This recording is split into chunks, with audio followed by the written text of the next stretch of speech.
दोस्तों, आज की कथा है चूहिया की शादी।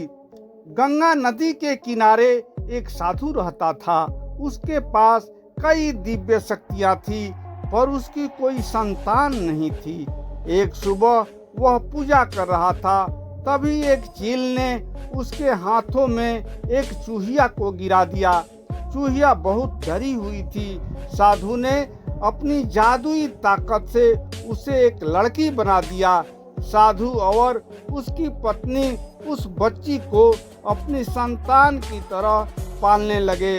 जब लड़की बड़ी हुई तो साधु को उसकी शादी की चिंता हुई। साधु अपनी बेटी के लिए एक ताकतवर पति चाहता था। साधु ने सूर्य देव से अपनी बेटी की शादी के लिए प्रार्थना की।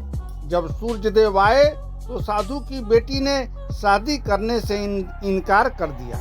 उसने अपने पिता से कहा, सूर्य देव में बहुत ऊर्जा है, मैं उनसे विवाह नहीं करूंगी।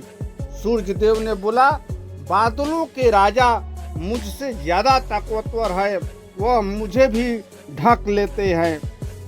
साधु ने बादलों के राजा को बुलाया। साधु की बेटी बोली, बादल बहुत घने होते हैं और मुझे उनसे डर लगता है। पिताजी, मैं बादल से शादी नहीं करूंगी। बादल ने कहा, पवन देव मुझसे ज्यादा ताकतवर है, वह मुझे उड़ा लेते हैं। जब साधु ने पवन देव को बुलाया तो उसकी बेटी बोली, पिताजी, यह बहुत तेज चलते हैं, मैं इनसे शादी नहीं करूंगी। पवन देव बोले, पहाड़ मेरी भी गति को रोक देते हैं, वह मुझसे भी ज्यादा ताकतवर है, आपकी पुत्री के लिए वह श्रेष्ठ वर होंगे। साधु अपनी बेटी के साथ पहाड़ के पास गया। उसे देखकर साधु की बेटी बोली, यह तो बहुत विशाल है और कड़े भी हैं, मैं उनसे विवाह नहीं कर सकती। साधु हताश हो गया और बोला, पहाड़ों के देवता, क्या आपसे ताकतवर भी कोई है? उन्होंने बताया, मैं विशाल हूँ, मुझे कोई नहीं हिला सकता, परंतु चूहा मेरे भीतर के बिल बना देता है। साधु ने फिर चूहा के राजा को बुलाया। साधु की पुत्री को वह पसंद आ गया और वह बोली, पिताजी, मुझे यह पसंद है, मैं इनसे ही शादी करूंगी। यह सुनकर साधु ने अपनी बेटी को वापस चूहिया बना दिया।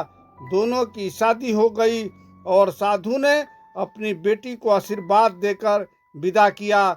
दोनों पहाड़ पर घर बनाकर रहने लगे। इस तरह आज की कथा समाप्त हुई। फिर मिलेंगे एक नवीन कथा के साथ। तब तक कृपया मेरे चैनल को लाइक करें, सब्सक्राइब करें एवं अपने प्यारे दोस्तों में शेयर करें और इसी प्रकार की ज्ञानप्रद कथाओं का आनंद उठाते रहिए। धन्यवाद।